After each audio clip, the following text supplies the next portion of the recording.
Good afternoon and welcome to the Northern School of Art's live talk with Patrick Grant. The Northern School of Art is a specialist art and design college and university level art school situated in the northeast of England. We offer a wide range of art courses, masters, college level courses from fine art, fashion, textiles, costume, acting and so much more. We have a really busy session lined up with Patrick, but please start submitting your questions via the chat function ready for our Q&A later on with Patrick. My name is Abigail Dennison and we are here in this beautiful sewing room, and what better place to welcome the brilliant Patrick Grant. Good afternoon. Afternoon, Abby. Good afternoon, everybody else who's joined. I hope you're all sitting comfortably wherever you might be. I'm sure quite a lot of you are in Hartlepool,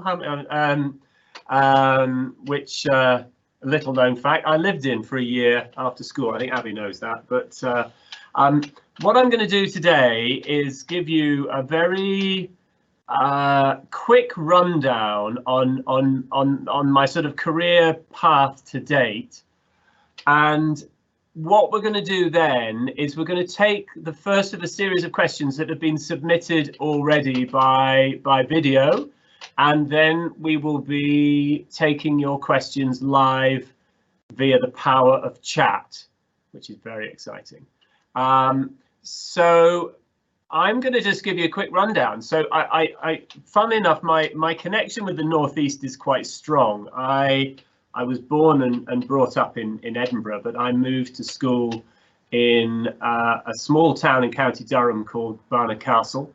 I was a boarder at school there for many years, and then when I finished school, I took a gap year before I went to university, and I spent a year living in lovely Hartlepool. I worked for Cameron's Brewery in the marketing department, and I played rugby for West Hartlepool, who at the time were in the first division of English rugby.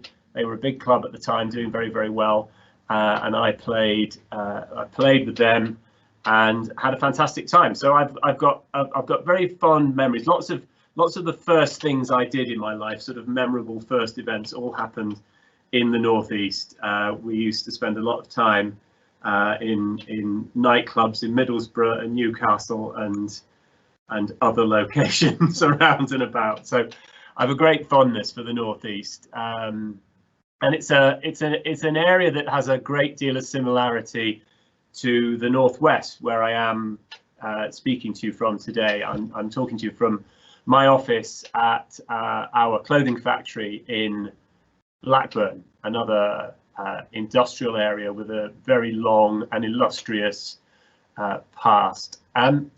So my route from undergraduate engineer to fashion is not really a very normal one.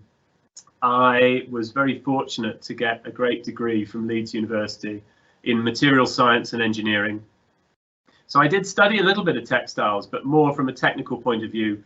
We looked at how textiles were woven and how the materials used in them altered and shaped their properties. But it wasn't really a textiles degree. It was about how things are made and what they're made from, across all materials, from really simple things to really, really complicated things like advanced electronic ceramics and so on.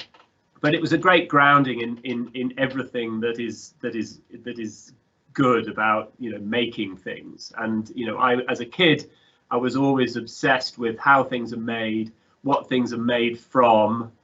I was a fairly snobby little so-and-so as a teenager, so I was always obsessive about saving up and buying a few really good things.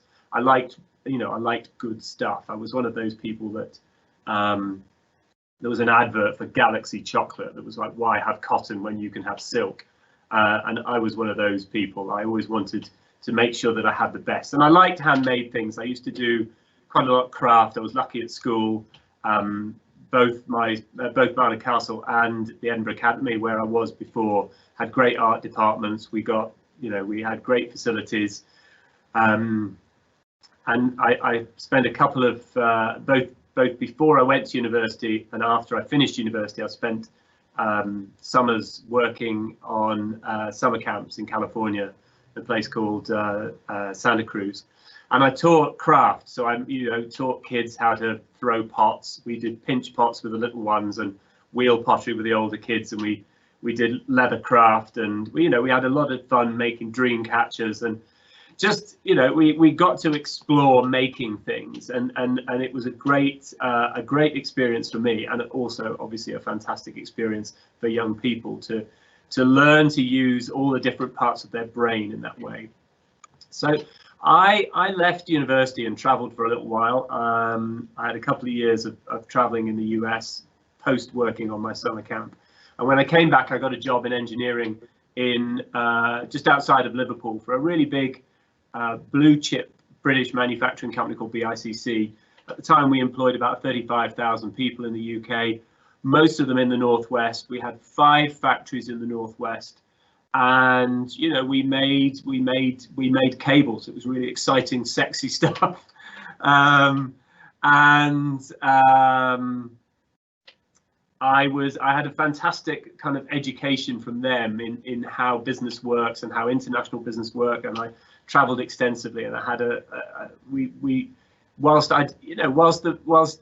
the product we made might not have been the sexiest thing in the world, I learned an awful lot about business, and we were manufacturers, and we employed a lot of people, and we provided, and that that kind of buzz of the factory was something I became very accustomed to. I loved going to the works canteen for my breakfast every morning, and I liked the time spent with colleagues in the canteen at lunchtime, and the kind of, you've just missed the factory bell here. It went off at 3 o'clock. It'll go off again in 15 minutes when the afternoon break is over. That bell or the whistle that punctuated people's lives was something that I really enjoyed. And I've carried that love of manufacturing throughout my career. So I worked for BICC, and then we were bought by an American firm called Corning, who are a very amazing glass technology company. They now make most of their money from this stuff. They make the touch-sensitive glass that goes on the front of most smartphones. But at the time, they made most of their money from optical fibre, which was the big thing just then. And then I moved to Oxfordshire and worked for another technology company, a company called Bookham Technology, and we made integrated optics in silicon, which was all a bit high tech and fancy. But throughout this period, I'd always felt like I wanted to be in a career where there was something more artistic, or certainly more creative, going on. And while I was living in Liverpool, I went back to night school, and I did A-level art at night school, and I got a place to study architecture at Liverpool, which is a great school of architecture. But in the end, I kind of bottled it, I guess. And a friend of mine graduated after 7 years, and I think his first job was designing car parks for Iceland, the supermarket, not the country. And I thought, shit, what if I do 7 years of training and all I do is paint boxes on tarmac? So I kind of shelved that idea, and then I decided I wanted to be a landscape gardener.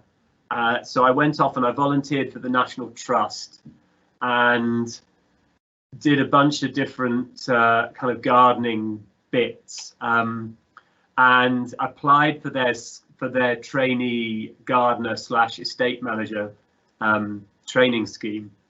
And then I found out the salary was $8 grand a year when you were training, and 12 grand a year when you qualified, and you didn't even get a tiny little cottage on the estate anymore. So I kind of parked that idea. But then really randomly, I came across an article in the Financial Times talking about MBAs, so Masters in Business Administration, and I read it, and it just sounded really fascinating. It sounded, postgraduate degree where you go back and learn all about all the different businesses in the world and what they do and how they came to where they are and how they go about changing the future.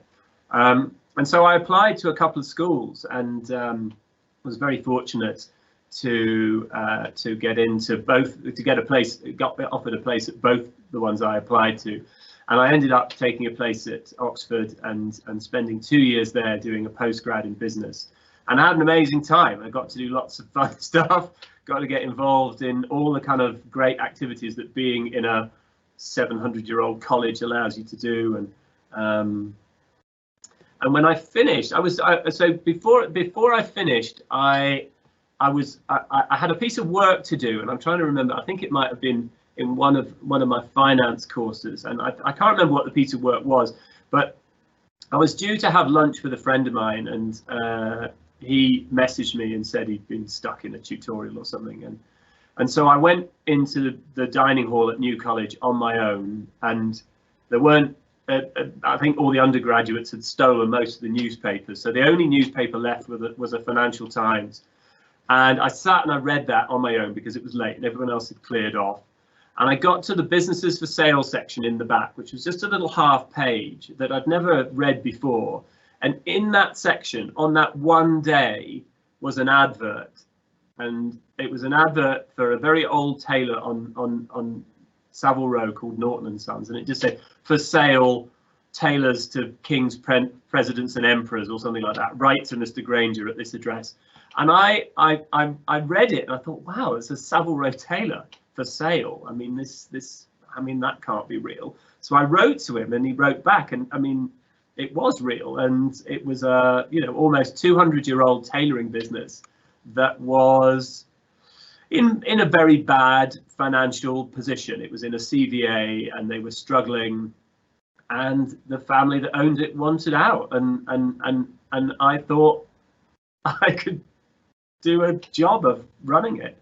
And so I mean, to cut a long story short, I bought it. We went through about an 8-month process. But in the end, I sold my house and sold my car, and I raised some money from friends and family, and I bought a almost 200-year-old, almost bankrupt tailors on Savile Row, and that's where my career in textiles really started. I mean, I did have some connections. My grandfather worked in yarn spinning. He was actually a yarn designer in Galashiels. He worked for a firm called Laidlaw and Fairgreaves, who are sadly no longer in existence, like an awful lot of the textile industry in the Scottish borders. There is still some great bits left, but a lot of it has gone. And but I took over Norton and Sons with a really simple ambition, and that was just to try and nurse it back to health, to try and do a really good job of doing the one thing that I thought they ought to be doing, which was bespoke tailoring. And over the course of about 5 years, I kind of managed that. I got very lucky in a couple of instances. I first of all was introduced to a man called Kim Jones, who, if you are into fashion, you will know his name. At the time, he was a young London designer, fairly recently out of St. Martin's, and was doing his own menswear collection, showing in London and in New York. He has since gone on to be the creative director of menswear at Louis Vuitton, and he's now at Dior doing the same job.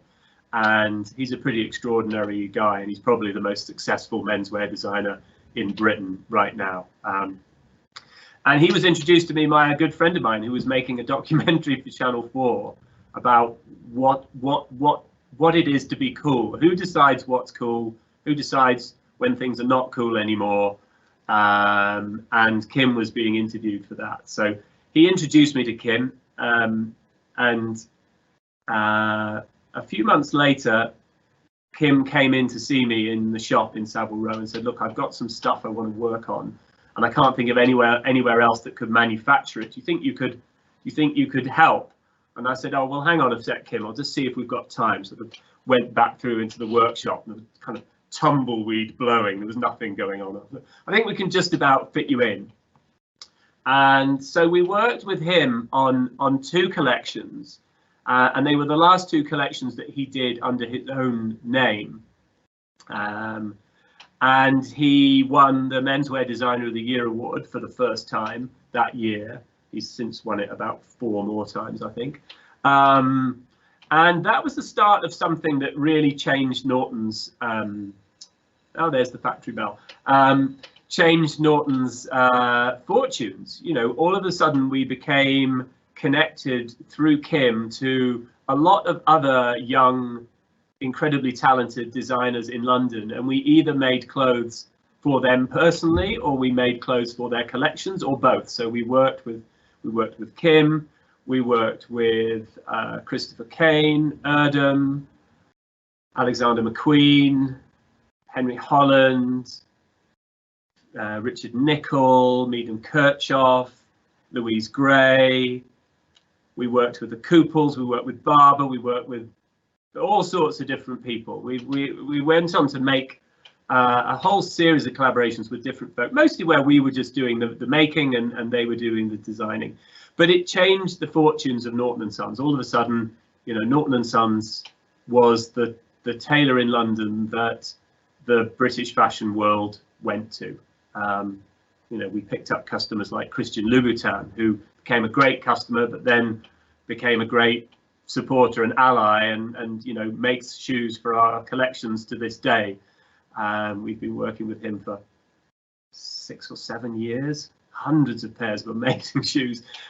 So it kind of changed us. And the second bit of good luck was that the BBC decided to make a documentary series about Savile Row, and it was a big series. It went out on BBC 4, but it was a 3-part series, and in the first of those 3 parts, it followed me up to the Isle of Harris, where I was going to talk to some of our weavers.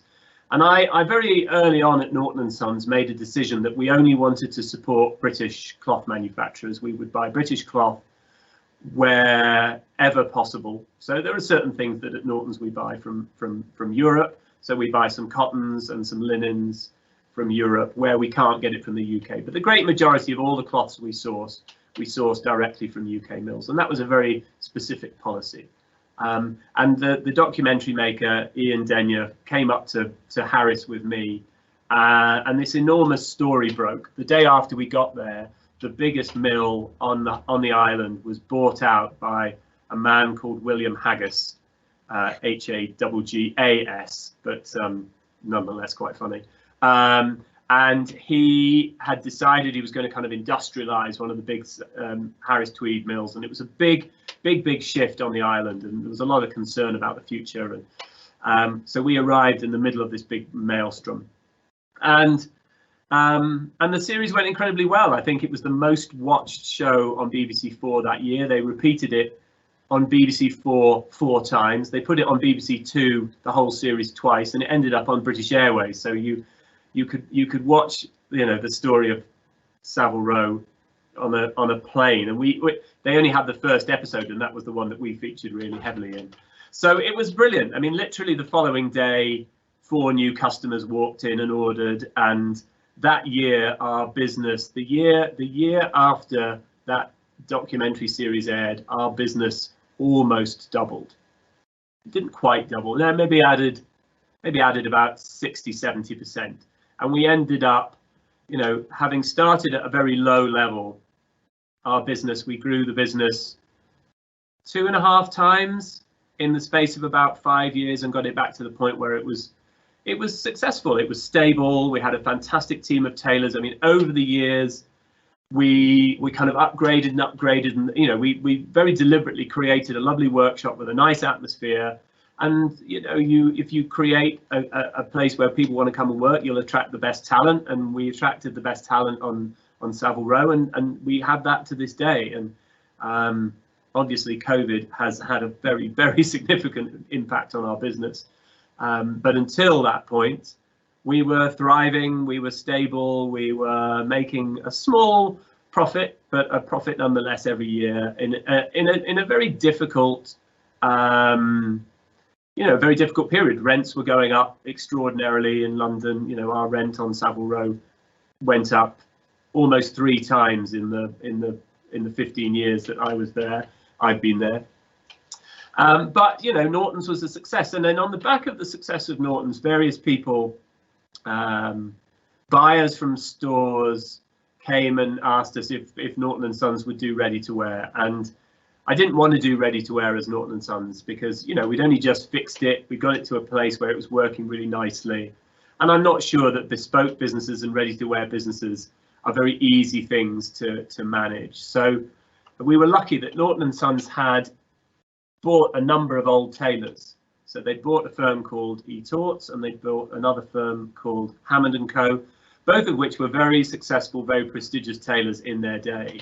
And in 2009, I relaunched eTorts as a expensive men's ready-to-wear business, made in the UK, using British fabrics, using all the mills that we knew from Norton and Sons, using knitwear manufacturers we knew from Norton's. And we got very lucky. In the first season that we launched eTorts, we sold to Harrods, Matches and Beams in Tokyo. In the third season, I think we picked up Barney's of New York and Selfridges. And we ended up picking up a whole bunch of great stores around the world. And we thought everything was going to be fantastic. And then about 4 or 5 seasons later, we lost almost all of those accounts, and we had to start all over again. And you know, we built a big team. We had an expensive, well, not that expensive, but we had a nice big studio on the river in Wapping, and everything was great. And then it all changed in the course of about a year. A lot of accounts, and we'd been guilty of allowing ourselves to be drawn in all sorts of different directions as a brand. You know, Harrods said they wanted more luxury, and Matches said they wanted more fashion forward, and Selfridges said they wanted more neon colours, and Barney said they wanted more brown. So we ended up being pulled around in different directions. And in the end, you know, what happens to a lot of brands happens. You get an early bloom, there's a big load of hype around your brand, and then that bloom fades, and you have to decide whether you've got something for the long term or not. So we settled on an aesthetic, and really from that period, about autumn, well, maybe 2015 onwards, we've kind of built our business slowly over the years. And we're back up to bigger than we were when we had all the big names. And actually Harrods were about to launch us again this year. We relaunched in Matches last year. So, you know, we've got back some of those accounts that we lost when we were kind of didn't quite know where we were going or who we were. And now again, we've got almost 50 stockists in Japan. And until COVID happened, we had a business that was looking like it was on a nice steady trajectory to grow and continue to grow. And, you know, again, we continue to make our product in the UK. We continue to use great UK textile mills to source our products. We're very proud of what we do. It's a small team. It's a very small team. Just 5 of us really, and not all of us, and certainly at the moment, not all of us full time. Plus a few people that we share with the other businesses. So eTorts, you know, has been an interesting ride. I did win the Menswear Designer of the Year award in 2010, and I won the GQ Menswear Fund in 2015, I think. Kim Jones, I was nominated, I think, one other time, and I was beaten. I think I was beaten by Kim, which was probably absolutely justified because he's a much better menswear designer than I am.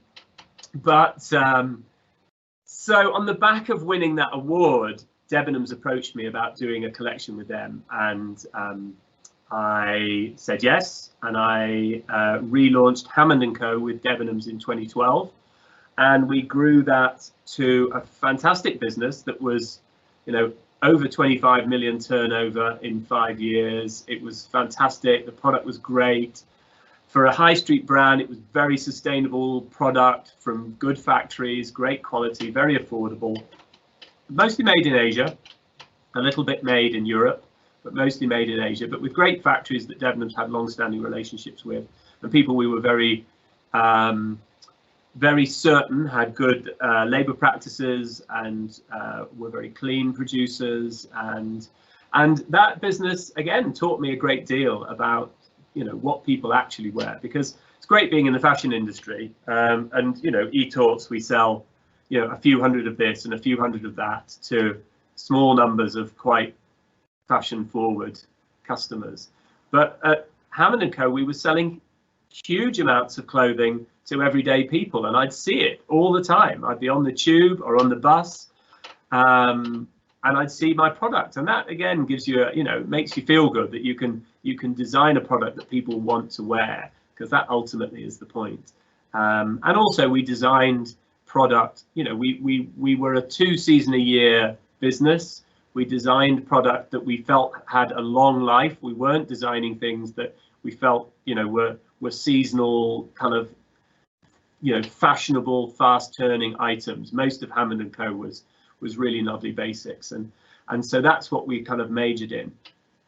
And then fast forward a couple more years, one of our big suppliers, a manufacturing business, this one here called Cookson & Clegg in Blackburn, was going to be shut down, and it was losing a lot of money. And happily, I was making a reasonable amount of money from Debenhams, and I decided to buy this factory. And I then looked at why it was that this factory and lots of factories like it were closing. You know, in the time that I've been in the industry, lots of great factories have closed, knitwear factories, textile manufacturers, garment makers, and every one of them feels very sad to me. And so I wanted to try and understand what it was about the industry that was causing them all to fail, what they were missing. And what they were missing was good, stable, everyday work that they could make year round, that would fill those gaps between, you know, they were busy making for some very high-end British brands, but those high-end British brands are seasonal, and they're expensive, and their volumes are small, and they have to redesign the product every year, and it's expensive to do that and time consuming. And what these factories were crying out for was great everyday work that they could do. And so the idea behind Community Clothing, which is the final brand that I've built, was really simple. We wanted to design and make really fantastic quality, sustainable, ethical clothing, everyday stuff, sweatshirts, jeans, chinos, t-shirts, simple jumpers, you know, this stuff, the stuff that people buy every day, the stuff that we were selling tens of thousands of at Hammond & Co. in Debenhams. You know, we were selling 10,000 navy blue single-breasted raincoats a season. So that's the stuff that Hammond & Co. does. Don't design it every season, design it once, keep it the same, source great fabrics, build long-term partnerships with fantastic manufacturers, and by doing that, help fill them up year round, which all of a sudden changes their economics, keeps those jobs that they've got, helps them grow new jobs, create new jobs, and also helps restore pride in manufacturing communities like Blackburn and all the others that we work in. And today we work with 28 factories in 24 different towns, and you know, we're starting to put a kind of, you know, a sense of pride back into British textile manufacturing, and that feels great. And you know, we record the amount of hours of work we create, and so far we've created in excess of about 140,000 hours of work. I mean, that's getting on for 100 years of work. And we've only just started, and we're growing happily very quickly. And you know, what we do is good. It's good for the people involved, it's good for every maker, it's good for every factory, it's good for the consumer, it's good for the planet. You know, we think we've got a business model that's absolutely future-proof. If you do want to buy people something for Christmas and it's clothing, you could have a look at ours. It's lovely stuff. You know, it's going back to the kind of clothes that were made when I was a kid. You know, it might feel a little bit heavier than some of the stuff you're used to. You know, our sweatshirts, you know, the weight of them is different. They're the sort of clothes that will wear in, not wear out. And, you know, they will get better with age. And we make everything with the best stuff we can find, and we take extraordinary care to engineer every garment so that it's as good as it can be. And that's a kind of potted history of where we are. Oh, and I did some telly, but I think we've got a question about that coming up anyway, so I'll leave that one. So that is a kind of half-hour summary of the last, well, really mostly the last 15 years of my life, but a little bit from before. So, Abby, can we have our first question? We've had so many questions coming in through the live Q&A section. I can't believe it. We've got one about Norton & Sons. I just wanted to ask you. Someone's put, how will you celebrate the 200th anniversary of Norton & Sons in 2021? Well, we had some plans to, well, we had plans, and right now we are just hoping that we're still alive next year. I mean, the COVID-19 has hit different businesses in different ways. Sadly for Norton and Sons, it has meant, we were shut for a long period. We are a bespoke tailor. We make stuff to order in person. We've got nothing you can buy online. We don't sell anywhere else. Everything we sell through that one shop on Savile Row. And we were closed. We were closed for 3 months. We reopened in the middle of July, and then we were closed again a month ago. We just started to build a little tiny bit of momentum again, and then we got shut down. We're hoping to reopen again next Thursday and Friday, and then we'll be back. But we were only open 1 day a week. We were open Tuesday afternoon and Wednesday morning because people are not shopping for suits. They're not going shopping in central London. Our foreign clients, so we have customers in New York and in Tokyo and in Europe, and they weren't traveling. They weren't coming to see us. We couldn't travel to see them. It's had an absolutely devastating effect on our business. We're doing about, this year we'll have turned over probably well under 10% of what we turned over last year.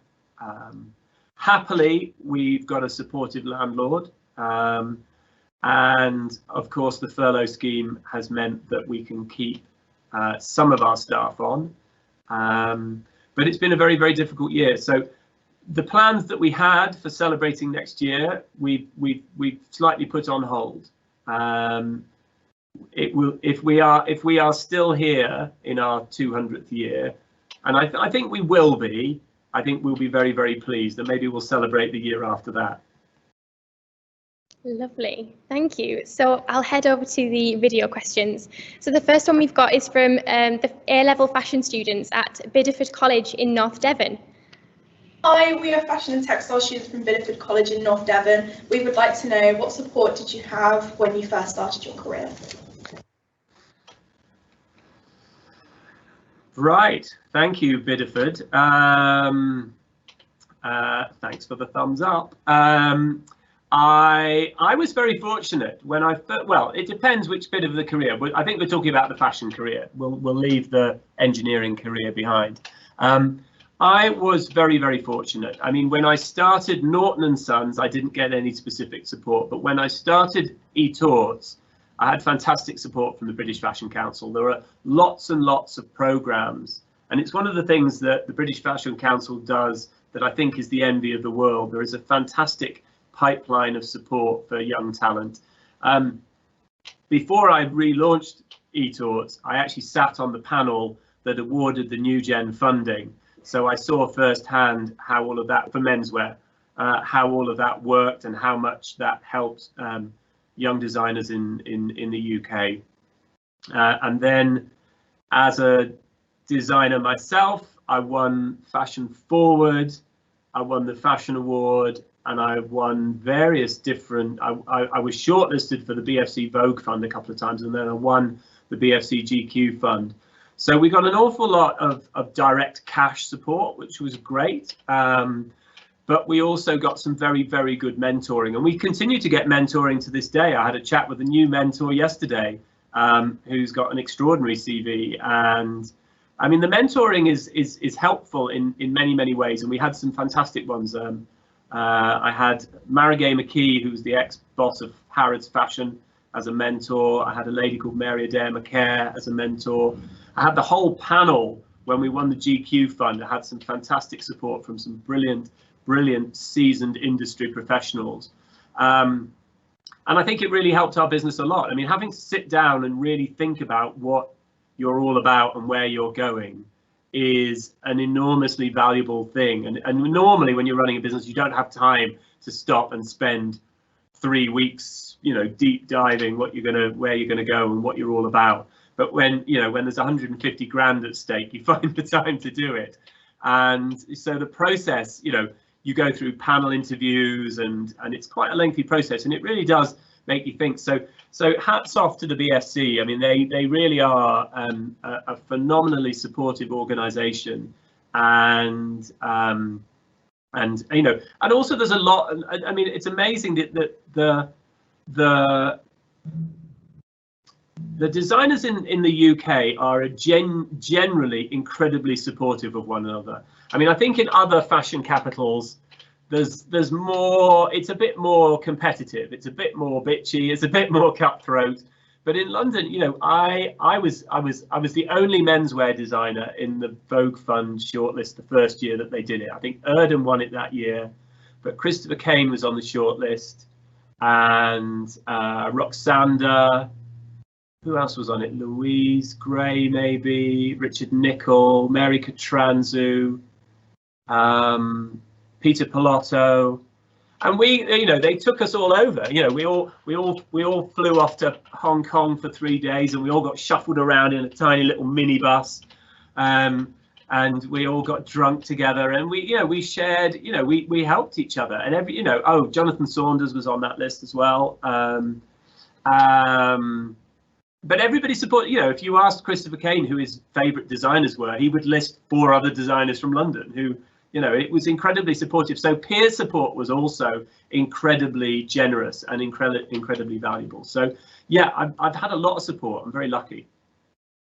Brilliant. Next up, we've got one of our costume students who has submitted a question for you. Hi, my name is Morgan Doherty and I'm a level 6 costume with interpretation and design student from the Northern School of Art. My question for Patrick Grant is, what do you think the lasting effects of COVID will have on the industry?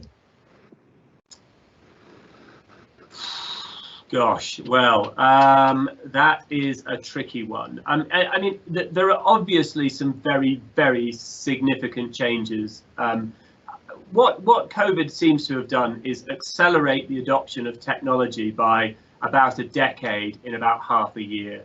So, you know, online shopping, digital marketing, you know, it has been accelerated by such a rate that, you know, it's not clear to me how exactly things will get back to normal. I think, sadly, I think we will lose an awful lot more jobs in retail, and that's a very, very big problem for this country, because retail was our biggest employer. I think something like 7 million people employed in retail. I mean, obviously some of that is food, and food is still doing incredibly well, but you know, what we're seeing is a migration from a very diverse set of lots of smaller independents, lots of medium-sized retailers, to a very small set of very massive retailers. I mean, people are buying more clothing at supermarkets. People are shopping at Amazon. Please don't. You know, and this is difficult. I mean, particularly Amazon. You know, you know, you've gone from loads and loads of small businesses that employ a lot of people and pay a lot of tax, to a business that's ultimate aim is to get rid of all people entirely and just to have robots do all of its work. And if it could, it would avoid paying any tax at all. And that's, you know, that's a huge loss for our economy.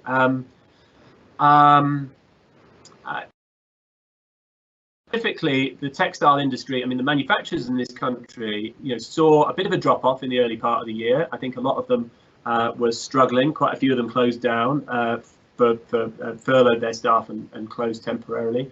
Some of them, like ours, were lucky enough to pick up a bunch of PPE work. But I mean, it's difficult to know exactly what the impact will be. I mean, obviously for you guys, fashion education has changed dramatically. I mean, I work with Esme Young, who teaches at St Martin's, and her teaching has been absolutely transformed, and not really for the better, because of COVID. So I think, you know, there will be a lot of students who will have had certainly a very different educational experience. I mean, hopefully it won't be more than a year's worth of disruption, but it might be a little bit more than that. I don't know. I mean, I think the impact will be very, very significant. I think, you know, the other thing is, you know, we've lost the occasions in which we would normally get dressed up to go out, and you know, certainly my own social life is very different. I mean, there isn't one, And you know, those occasions where it's the fashion awards, it's I think it's GQ Men of the Year this week, which normally I would go to. It's the fashion awards next week, which normally I would go to. Both of those are amazing, you know, amazing occasions. People get dressed up. All of that stuff has disappeared. You know, I think that we're all sitting at home in joggers and t-shirts, which is fine because community clothing sells joggers and t-shirts. Well, then we will sell joggers from next week, but we sell a lot of t-shirts. But I mean, I hope that it's I mean, there will be seismic kind of shifts that will have happened that won't be reversed. I think some of what's happening will be reversed, but I don't know. I mean, it will have significant changes, impact rather. Yeah, absolutely. So we have another video question from another costume student.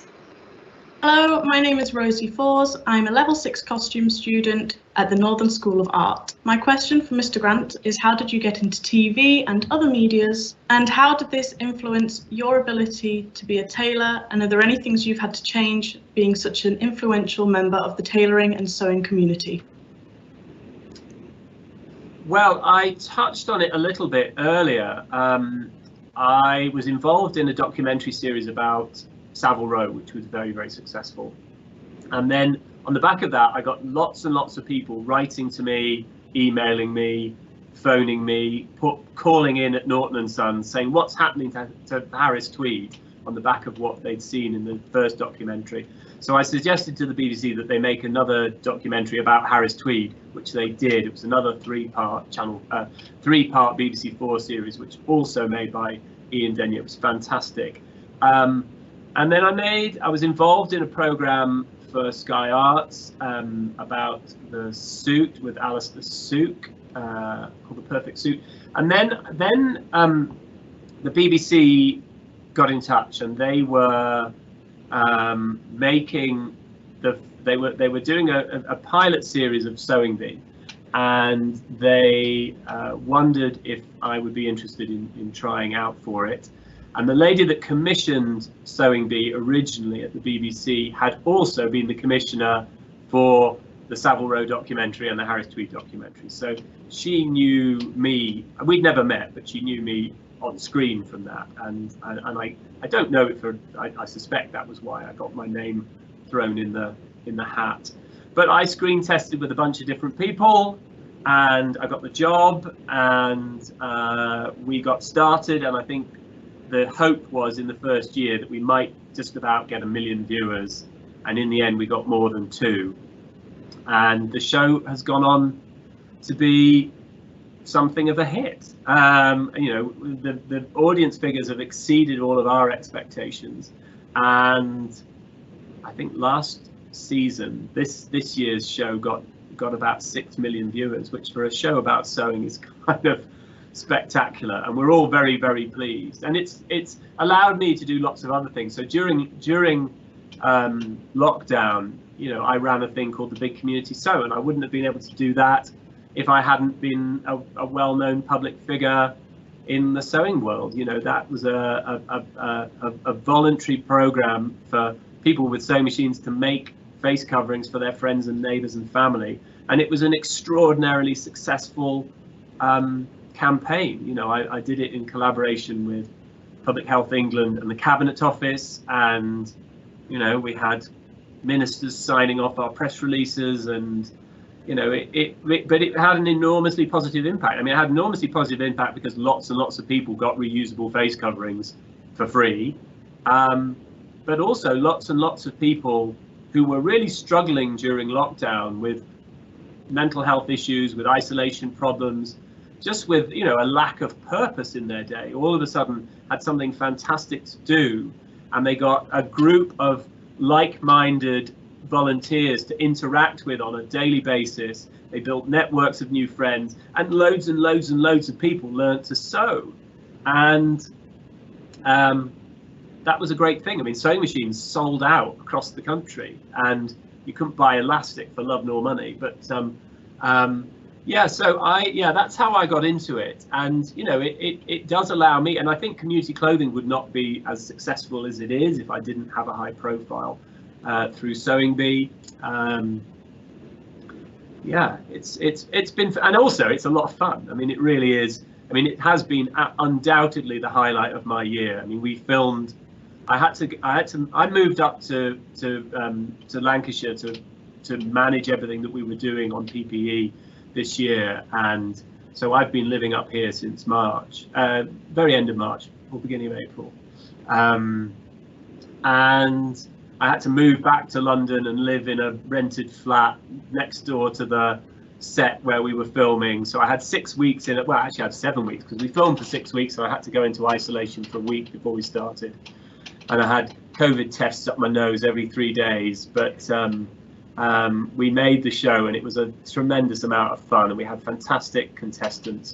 And we made a couple of specials which are going out over Christmas and New Year. I think they announced those today or yesterday, which again was an awful lot of fun. So yeah, it's been it has been a very positive experience in my life. We've had a lot of love for the sewing bee on the questions, a lot of questions on the sewing bee. We'll go to our final videoed question, which is from Faye Joins, who is an ex-student. Faye set up an independent sustainable women's wear brand throughout lockdown called Evie. She asks, do you think the fashion industry is becoming less focused on being London-based? Hi. I love community clothing and the way that it's providing textile jobs for people in the north. Do you think that the fashion industry is changing to become less London-centric? Simple answer to that, yes, I really think it is. I think there are a number of reasons for that. I think firstly, London is becoming very expensive.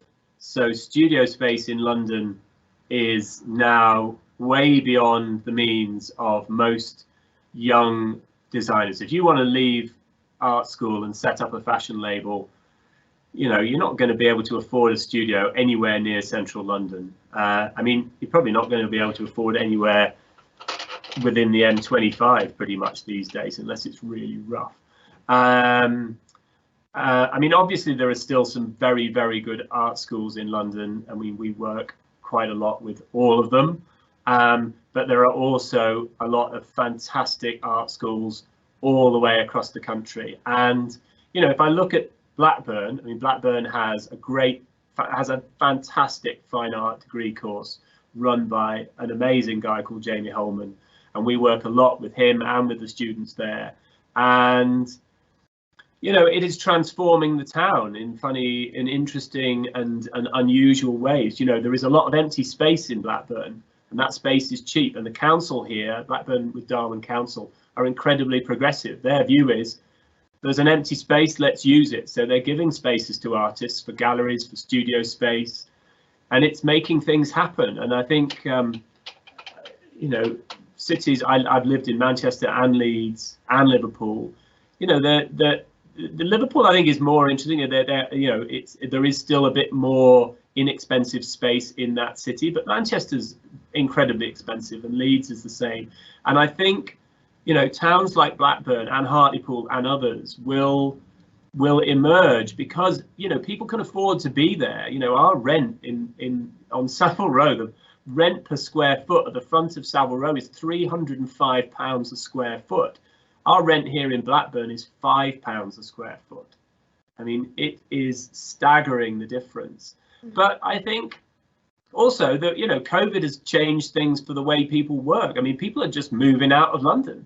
Lots of my friends have just said, sod it. I don't want to, you know, if there's nothing, the great thing about living in London is having access to all of that incredible culture, all of those things that are happening. But most of them right now just are not happening. So, you know, super creative people moving out to the countryside. You know, I see Christopher and Tammy Kane spend half their life in Suffolk, and, you know, I've got friends that have just dispersed, and, you know, you can work from anywhere now. And that, I think, gives us a great deal of choice, and it allows things to change significantly. And also, I think there is, you know, the snobbery about London art schools, I think, is declining as well, because I think everybody understands.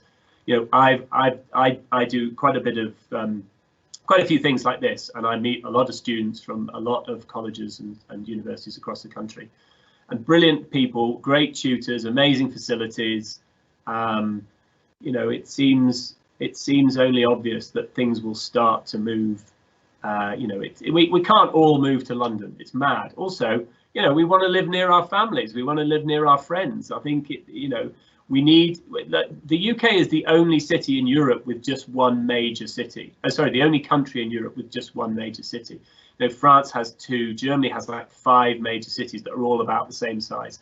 You know, we're an exception that we've got just the one. I mean, Spain has got Barcelona and Madrid, and you know, Paris and Lyon. You know, there's like we've got one big cluster, and we're very, very London-centric, and I do think that's going to change. Yeah, absolutely. Here at the Northern School of Art, we've got some brilliant opportunities. We've got some fantastic studio spaces for graduates, and we provide lots of career support as well to all of our graduates. So it is definitely moving out of London, which is a great question there. Thank you. Also, it's a great, you know, I think that the interesting thing for me is that, you know, art and creativity happens in the cracks. You know, it happens where there is friction. It happens where there is, you know, a sense of something, you know, a sense of tension. And, you know, interestingly, I was working with a couple of people in based in Dubai. Their families, their grandfather was the Minister for Culture there, and they run an amazing magazine called Brown Book, and they were talking about the art scene in Dubai and why it was never really happening. And it seems obvious, like everything is new, everything is shiny. There's nothing. Where does the creativity come from? And in, you know, in Hartlepool and Blackburn and many places like it, you know, you can, there is, yeah, that stuff is just bubbling up. And also, you know, you've got great skies, you've got the seascape, you know, it's inspiring. You know, I think when cities become too polished and too sanitized, I think they lose their edge. Absolutely, well said. So we've got one more question. This one was submitted to me via email from somebody called Suzanne Knowles, who said, I actually worked with Patrick Grant on Hammond & Co on the men's tailoring range whilst at BMB. When we launched, Patrick was on the cover of GQ in one of my suits I made. And Suzanne's question is, I am teaching now, and I'm so disappointed to see textiles is slipping away from the curriculum. What is your view on this, and what do you think could be done at a higher level to help? Hi, Suzanne. I agree. I mean, the Environmental Audit Committee made, I think it was 18 recommendations to the government on how we could make fashion and clothing more sustainable. One of the things they said was everyone needs to be taught how to sew. If you're taught how to sew at school, you know how things are made, you know what things are made from. You know, it amazed me, God, I hate to say this, but, you know, Joe asked me on Sewing Bee, like, what is polyester? And I'm like, what? But, you know, if you don't know about materials, if nobody's ever taught you what wool is, cotton is, polyester is, polyamide, acrylic, nylon, how do you know? I mean, people talk about viscose and people talk about bamboo fiber like it's this miracle. It's just cellulose that they turn into a polymer that they make a fiber out of. If you don't know this stuff, you can't make informed choices. You know, it's like if you don't know about food and nutrition, you can't have a healthy, balanced diet. I think it's exactly the same. And, you know, also we need to know how to do simple things. You know, we need to know how to fix our clothes. You know, we have to start repairing. We have to start keeping our clothes for longer. I mean, that's the way to change. You know, the whole sustainability agenda is driven by excessive consumption. And, you know, if we stop buying as much stuff and we make things last longer, then everything will get better.